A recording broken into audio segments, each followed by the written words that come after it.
Real Talk, a podcast for security folks who want less FUD and more FUN.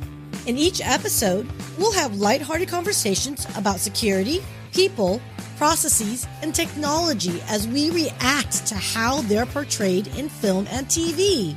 We'll bring in experts from inside and outside Check Point to break it down. What was accurate?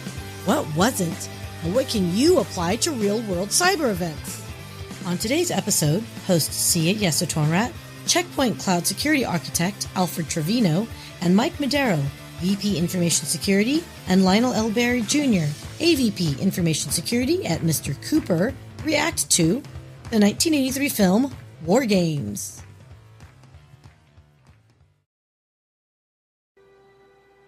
Joshua. So this is where they've done their research, and they're trying the guy's name, his boy's name, because he had a boy that tragically died, and then magically, boom, here they are getting in through the back door. And this is one of those things where even now, if you do enough research on the people that wrote a given program, you can sometimes find hidden nuggets like this. So social engineering is what we're saying. Basically, but they were definitely. Yeah. And with the world today, right, with the compute and the connectivity, oh my gosh, that one little name may not have meant nothing 10 years ago. Today, that seven, it's the like the seven, what is it? With the Kevin Bacon, this 6 degrees of separation. 6 degrees of separation, right? Yeah. So what may not have been, or what you may not have thought have been a possible as knowing somebody or knowing something or having something that's valuable. Boy, it's like, it's easy to connect that 6 or 7 degrees, right? Very quick and easy. Yeah, and the key thing here is, it's more than just the back door. They'll tell you not to, make your passwords after your kids or your pets or things like that. And in this case here, the author of the person that developed this computer system had a young boy that died right around the time that he was building this machine. So they figured if he was going to have a secret password to get in, that would be it. And sure enough, boom. The password requirements were definitely not as stringent as what they are. No, because it's not even 8 characters or. No, it's of course not. Isn't there like mainframe right there? What I'm looking at, and it's all caps. So there wasn't really a whole lot. Just like old school COBOL. Like, come on. This is the same stuff that the government was running on for the longest. So hey. Yeah, what can we say? Oh my gosh, is this COBOL? It is COBOL they're playing with, right? Because it potentially predates this, right? Maybe Fortran. Yeah, Fortran. Fortran assembler, one of those 3. Oh my gosh! Ooh. I guess we dating ourselves a little bit with that one. I had one of those as a coffee table for a long time. How big of a player was Ada in government coding? Oh my goodness gracious! Okay, so I have to say, I don't know if you guys saw it. If we can just rewind just a little bit, he's like, hey, do you want to hear the voice of it? And I was like, oh my gosh, like, I just want to talk about real quick here, because how much our voices, the whole AI voice technology has evolved just a little bit. I don't want to go heavy into it because that could be saved for another day, but. Hear it talk? Yeah. Turns it on. I'll ask it how it feels. I'm fine. How are you? Excellent. Long time. It's a long way from Siri, isn't it? I use an AI. It's called Mirth.ai. Cool SaaS platform, but it's all voice translation, and it's amazing. Yeah, amazing. It's it's funny because back in the day, you always knew when you were talking to a computer. Yeah. It wasn't fooling anybody. Uh-oh, here we go. Shall we play a game? Love to. Look at these graphics. I'm telling you that screen, I remember that screen from computer science, and it's like, oh my gosh, can we get some color? Yeah, it's a lot of green screen, right? Yeah. Global thermonuclear. Oh, I mean, come on. Okay, let's ask this question, you guys. Who would play on what team? Like, what would you pick? Wow. Website. Oh my gosh! And there's a good view of the modem there. I'm about to say, you want to ask that question? Which side do we want? It's either the Soviet Union or United States. Come on, I have to pick where I live. Everybody else, you're guessing whether or not they really have nukes? Yes or no? Maybe they do. Maybe they don't. We don't really know. The U.S. and Russia, you know. There's no question. It's like, okay. Oh yeah, they got them. And everybody else like maybe. Okay, so this whole room right here, the war game Situation room.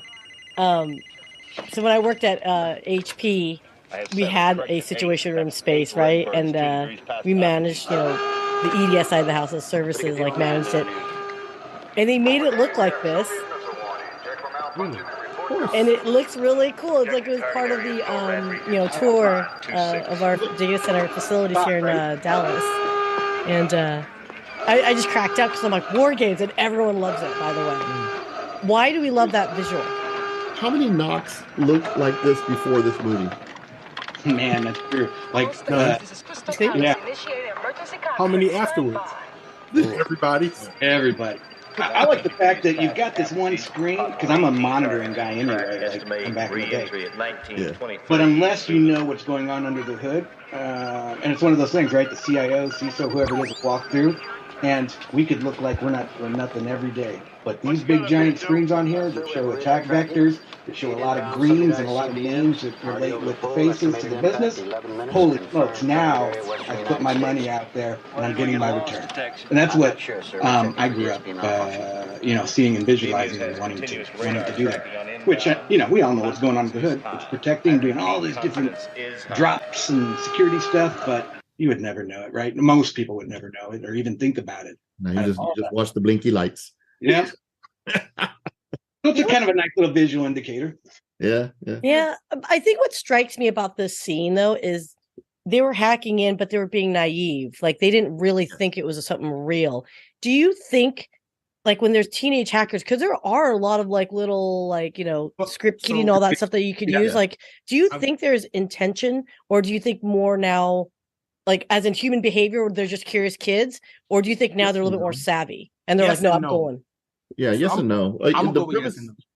The premise here is he thought he was trying to hack into a game company, and so he's hacking all these different companies in his area because he knows where that game company is located. But he hits the Whopper, and so he starts looking up. Well, what's this Whopper? He has an idea that he's onto something that's not what he was looking for, because he starts researching who built it. But he has no idea where he is. He's not aware that what he's doing is that level. He doesn't know he's at NORAD, basically. Yeah. So I'll take it back to freshman year of college, right? Computer science, the FBI actually comes in to teach us. And the first thing they're telling us is there's a difference between hacking and cracking. Hacking, no malicious intent. Cracking, malicious intent. We actually hire hackers. Yeah. Wait, you actually do? They're like, yeah, we like when you can hack it because then you can help to plug the hole that you found. Okay. You don't know until you know, right? Right. So I know for myself, there might have been an instance or a couple where some things might have been hacked. It was completely unintentional, but I don't think in this case he actually had malicious intent. That's why I say it's yes and no. Now nowadays, that's a whole different story. Kids are bored. They're evil. Them kids malicious. They're not cracking to see if they can do it. They're like, I want to do it and I have intent. And there's so much of it out there that's sophisticated that anybody can run. And the way that things are connected now, holy smoke, that blast radius is huge. It can be depending on how they're targeting it. I don't think the kids are so much doing it anymore. Just hey, look what I can do. Now it's anybody can do that. It's nothing special. Now it's look how much I can make, or how much can I get away with. So it's upping up, it's escalating, if you will. Yeah.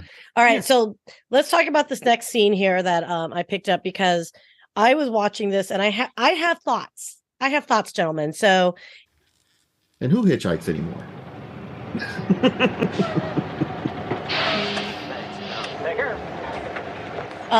Isn't that what Uber is basically in Lyft? Well, yeah, but you're paying it. You know who's going to pick you up. You have some detail. Yeah, some assurance that, and there's that handy button that says, hey, something's going wrong. You can share your details with somebody, where you're going, and they can track you. This, not so much. What is this that I'm looking at, guys? What is this thing? That's a payphone. That's what Clark Kent used to run into. Old school. And change into Superman and exit out. Yes, but I must say, what he's doing actually have like most of his were 3/4 clothes, like covered with the phone booth. Like, was it actually one that's wide open like his, or was it the other one? Oh, I don't. Yeah, and now this is probably something else you guys haven't seen in a long time. He's going to find a pop tab. Yep. This is a piece of aluminum that used to tear off your Coke can and drink. Juices. I think juices still have the pop Juices tab. still kind of have them, but it's more foil. And so there he grounds the phone to make it think that it's getting money, so he can make a call. Okay, first off, what is this thing he's holding? Yeah, that's the receiver. When you make you're on the phone, that's why you do this instead of just this. Those phones that are probably at your grandparents' house and in museums. Yeah, those. They actually have a head part and a phone part where you can speak into. I ran across the phone booth, like a real one, and it wasn't working, but it was funny because I've got 4 kids, and about 4 or 5 years ago, we went to do this mud run, and it was on an Air Force base, and my kids were looking, they're pointing at this little island out there, and there it was, this one lonely phone booth that'd been out there forever, but they were so amazed by it. And everybody went to flock to it, and had to explain the whole phone booth thing. But yeah, it's hard. Phone booth forever. Yeah. I know there's been some videos about the whole rotary phone and all that. It's a little unfair, but I don't recall ever seeing the rotary phone on a payphone. I always thought it was buttons. I guess I'm a little behind the times on that. Yeah, well, I mean, when Clark Kent was running into the original phone booth, they didn't have push buttons. They didn't? No. That's fairly recent. Yeah, I think the Christopher Reeve Superman, yeah. No. The black and white Superman. Okay, Yeah. that's Don Reeves or something. I don't Same know. last name, but first name were different. Perhaps. I couldn't tell you. So, anyone that cares for that a little bit of trivia, though, that first 50s Superman was unalived under mysterious circumstances. Oh, really? What? Either that or he committed unalivement for himself. I forgot which way it went. Weird. Oh no, I was confusing him with another TV show person, but he did unalive, I think, self-induced. Oh, okay. I think, yeah, unfortunately. But I digress. So, okay. I don't understand that technology, guys. Okay, so this is a form of hacking a system. What exactly did he do with that little push tin, connect it to the earpiece of the mouthpiece? Like, what was that happening? Does anybody know? Yeah, that's the way they used to take advantage of the old copper phone systems. I mean, you could do stuff like that to, for the most part, a lot of people would want to make long distance calls without having to pay long distance. It was quite expensive, still quite expensive if you're making international calls. They discovered tones, like different tones and frequencies, right? So phone phreaking, and which is cool. I did that back in the day. You get your own little phone box, and there were several different ways. But fun fact is, those phone lines are still relevant and used at almost every emergency. If you've got a place that you need some uptime, where you need to get out, because we think of our phones as being like pretty much 80-90% usable, but phone lines are freaking strong. Like at the end of the day, underwater in the craziest circumstances, phone lines work still, as long as they get to the provider, the POP location, or wherever it needs to go to that other end. They're a lot more reliable, right? Yeah. So the data centers, all those places, doctors, all have their dedicated phone. That's my bell. Everything is my bell. My bell still owns every one of them. And it's crazy because she still owns the rights and the technology to all phone lines. Yep. and people just piggyback off of those. That's it. It's still hilarious. Okay, guys. Full disclosure: Ma Bell, is that AT&T or no? That was That's all the like you got. That's all of them now. Bell, Is all of them now? AT&T, all of them. They all were My Bell originally. Because it was that big old conglomeration, and I remember they started breaking them up, right? The government. Yep. Yeah. That's crazy, man. Oh my God. Okay. So I did not know that. And okay, realistically speaking, scale of 1 to 10, you think, would a teenager back in the 80s know to do this? Yes. Yeah, I think so. 100%. Because even the 80s, like computers were like a high, it gained a lot of momentum, I think, with a lot of the younger folks. Yeah. Well, especially, so there used to be something called a bulletin board you could dial into. And a lot of the bulletin boards were hooked up to something called FidoNet. Yep. Right. Mm-hmm. And you could literally send messages to people on other bulletin boards, just like you do the internet. And, your bulletin board would dial into a central location, dump all the messages, get new messages, and they'd propagate, right? And the idea was so that you didn't, again, have to pay long distance because you'd hit a local or regional drop-off point and all these messages would travel. So it was, in a way, kind of a precursor to some of the internet things that hadn't really been exposed to the public yet. It was available if you were in maybe a university, through things like DECnet and things like that, but it hadn't really hit mainstream yet. And on these boards, they would talk about things like this, like orange boxes, what you would need to do your phone phreaking and all that stuff. So yeah, the kids 100% knew about a lot of this stuff. Oh yeah.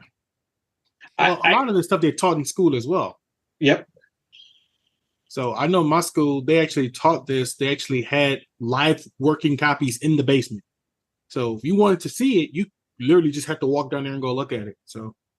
Okay, maybe I don't know about you guys. I did not go to cool schools then because I did not see this. I did not know. We were not of that genre. We were still doing like we still had an auto shop, and that was like the extent of the technology that they afforded us. Like, I still have my platform book where it's got like a blue box, orange box, red box, right? They were all a little bit different. Yeah. But they would do different. They would approach it differently. But yeah, I still got my manual downstairs. I think it's from the late 80s. Yeah. Do you think the kids today would look at this and go like, oh, "Okay, I get it," or they'd be like, "The heck you people do?" Man, like the kids of cell phones, right? Born and bred of the cell phone age. Man, that would be difficult, I think, for them to get this. I think so too. Yeah, because like we don't have to be, we know how phone lines work. There's actually wires there, right? And I think everything that's built from late 90s, early 2000s has been progressed to wireless. So it's like there's a layer there that most kids won't get. Yeah. No. Okay. Well, hey, kids. We'll talk about that in the next clippy here, because this is the other thing that I thought was fascinating. That I have thoughts on this because I was like, this is a really smart kid. So if you guys don't mind the next clip. City, please. Yeah, for Sunnyvale, California. The number for Protovision? Yeah. Grabbing that 5 1/4 floppy in a second, right? Yeah. Thank you. And could you also tell me what other prefixes cover that area? This is kind of funny. You're going to get to see an old school modem here in a minute, too. Like the fact that he's got the intelligence to ask for all the zip codes and yeah. And then this. Oh yeah. What is this? Is the app? He's bringing out that word dialer. Oh, you're. I'm ahead of you a little bit. Sorry. Oh yeah. That's the big 8-inch floppy. Protovision, I have you now. There. He just put the phone on a modem. And so that the speaker goes into the computer, and the computer speaks to the phone on the other thing. And where we almost had the whole handshake memorized. Yeah. Okay. So basically, there's only a finite amount of numbers, right, in a prefix. And so if you think about a square or a grid, you can plug in an area code and give it, the prefix, and then let the dialer or the application just run through, right? But yeah, the same exact. I did this probably, 20-something years ago when I was big into it, and I remember coming across a chemical company and getting in there, and for the life of me, going through it, and I'm just sitting there. I'm just very early on. But it's actually what progressed me, or what kind of like kept me going to where I'm at now. Where I was like, man, if it's this easy to do this, let's see where we can take it. Let's keep going. I know as recently as the mid late 90s, doing a war dialer thing was part of doing an external penetration test. Mhm. Oh, wow. Oh, So they were looking for people that had their routers on phone lines, or they were connected directly, so that admins could dial in and manage those devices. And again, checking to see, did they change the admin password on it, or was it still admin and things like that. Also, All people still relevant. Yeah, still kind of relevant. I'm like, didn't that just happen today? Like, Kind of relevant still.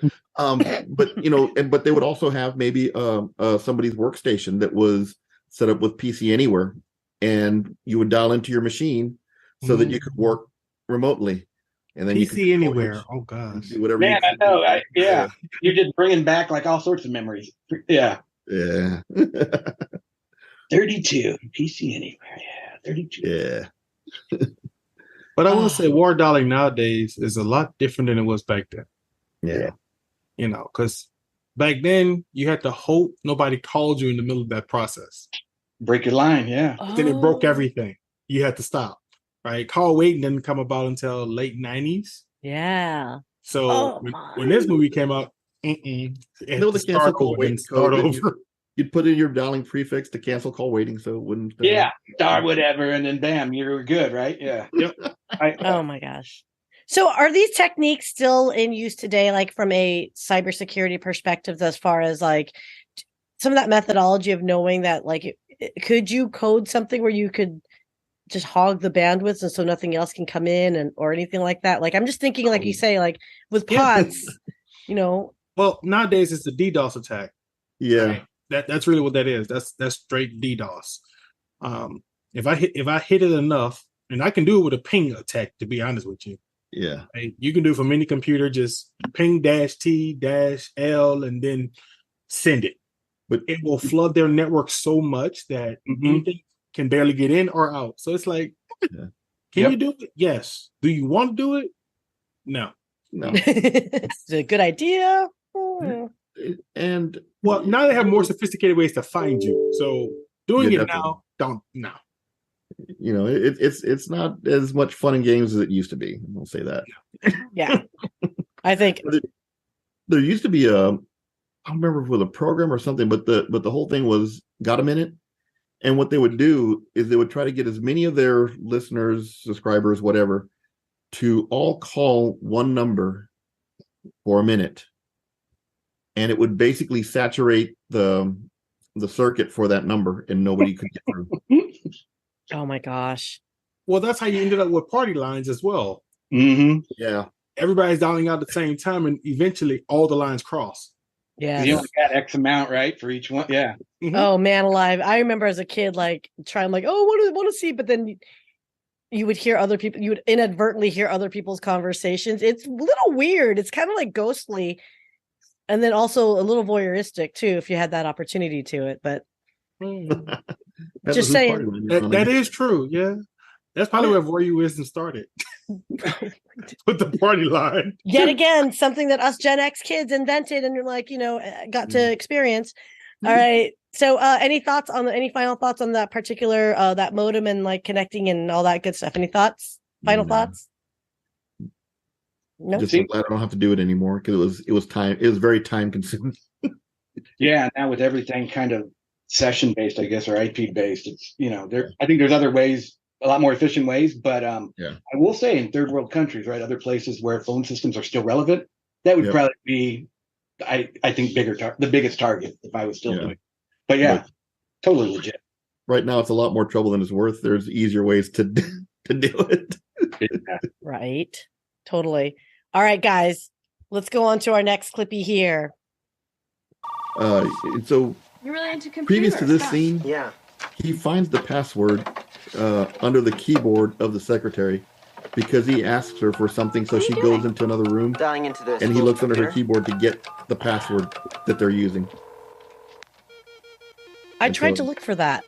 I so couldn't there you get it, go. unfortunately. There's the password that he stole. Very. He's like, they They change change it the every password year, every so couple it's weeks. just a Yeah. little I know where they variation write it of it. down. Yeah. I think last year was marker or something. Crayon. And then, he's able to see everyone's grades. Wow. Okay. Those are your Here's where I'm grades. really fascinated by this is I don't like think that I deserved an F. Same. Do you? biology 2, world I saw history 11B. These numbers meant, I never understood the that. numbering system for schools. Already done. Well, they want to look cool like Do you have a middle libraries. So initial? Okay, Catherine. it's not quite the Dewey Decimal System, but Ooh, I So love the libraries. cards, though. I love going to the libraries and smelling the How can cards. anybody get a D Yes. in home ec? There's something That's none nostalgic of your about that, man. business. There really Anyways, is. this Like, please. it Yeah. takes you back. like an old, or even are you some of the doing? older I'm bookstores. changing your biology. Yeah. No, I don't want you to do that. You're gonna get. All me right, in guys, here we trouble. go. Nobody can find out. The ethical conundrum. There, If you just have gotta the see. Now ability you to don't have change go to your summer school. grades, Change it back. and no one would Right, know, can't would you possibly- do I it? said change it back.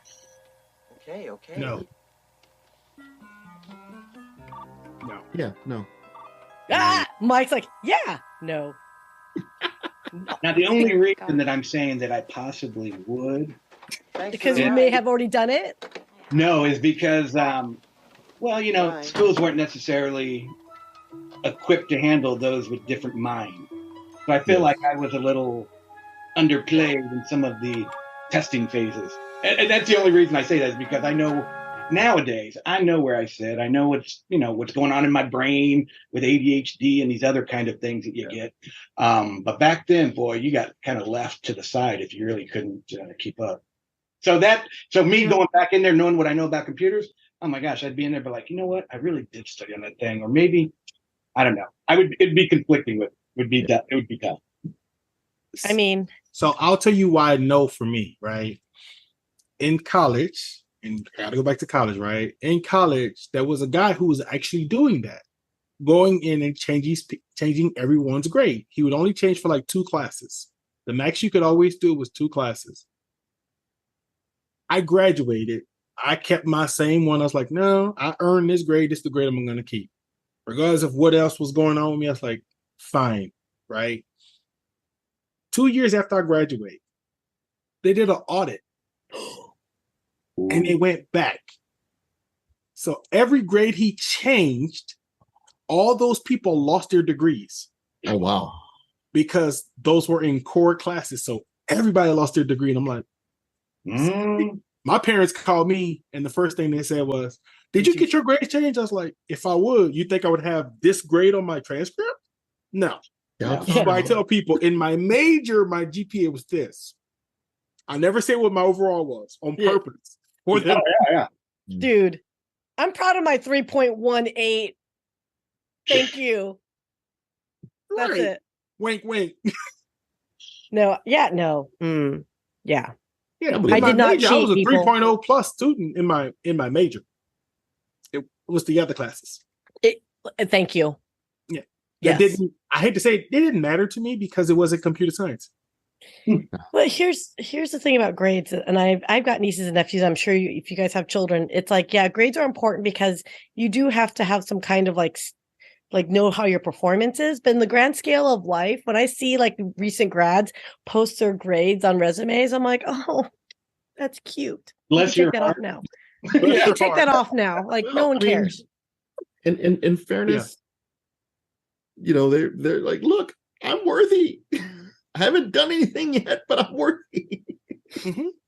Or is it? I know how to test my teachers, or I know how to take tests.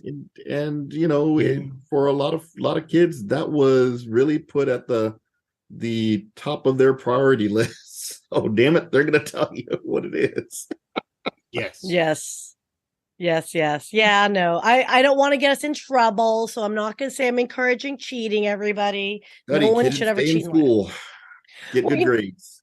I do think, though, that goes back to a little bit about integrity and why it's so important in cybersecurity specifically. If you go into this field, you must have integrity to do this. Like, otherwise, Yeah. There is a You're core. going to get placed in a place of trust. Yes. Anytime you're working in cybersec. And if they suspect that you are of low integrity, then they won't trust you and they don't want to employ you. Yep. And, it is the, it is something that is, really at the core of the profession, right? You look at the CISSP, there's an ethical section to it. Oh yeah, and it's seriously. Totally. So Alfred, okay, so let's think about this because where you're at as you support clients and stuff like that. I have to ask, do you see or do you sense any of your clients having these types of challenges where they're hacked into, in this case, the government? And let's not talk about I exclude a lot of scenes because people, if you want to watch war games and it sounds interesting to you, watch the freaking movie. I'm not going to show you every single scene, but when there is a breach of sorts, how welcoming are people, businesses in to have them look at their innards, if you will? Is there still resistance that you see from clients? So, depending on how severe it is, right, or when it happened, can also, really propel that, because it is such a heartbreaking and just there's all sorts of feelings and things going on when you're getting stuck with ransomware or somebody's, breached into your keys of the kingdom. I find that most folks they're on edge. There's a lot of feelings going on, and they range from all sorts of areas. But they are very welcoming to any kind of help that they can get.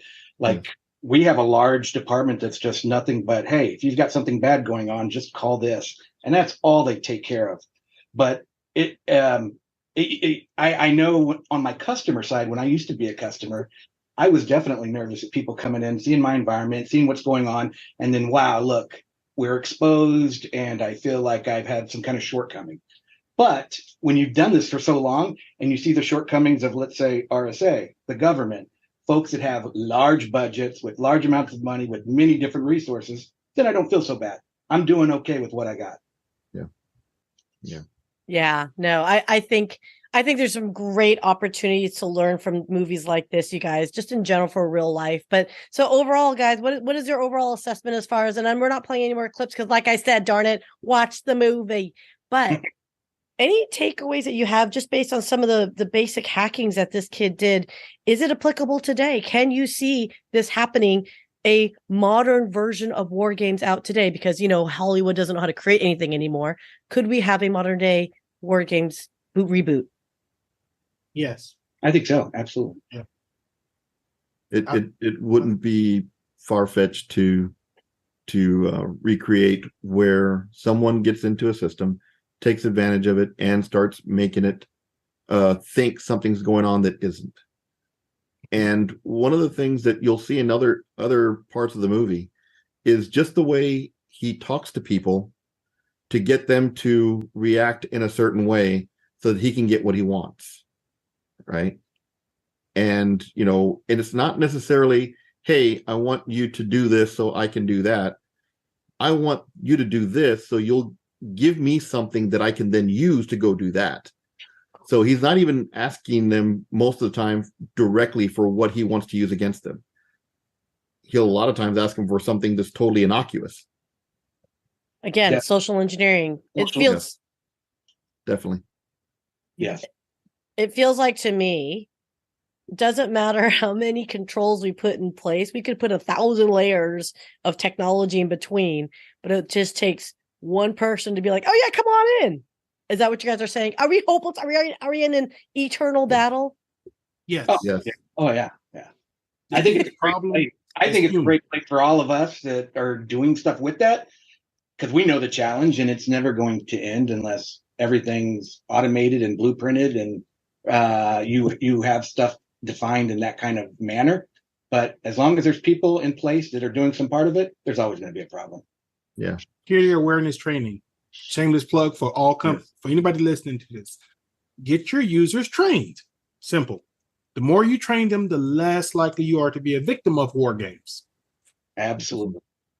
Yeah, the whole the social engineering part of it is totally legit and just totally relevant. A lot of different ways to get that information now, but I would say, we often, when they're doing reconnaissance and often doing the social engineering part, right, I would call the low-hanging fruit. And still, that's very relevant today on how most of those kind of big exposures and breaches actually come about. So, and you still have a lot of people nowadays that put passwords on sticky notes. Oh, yeah. Under keyboards. Yep.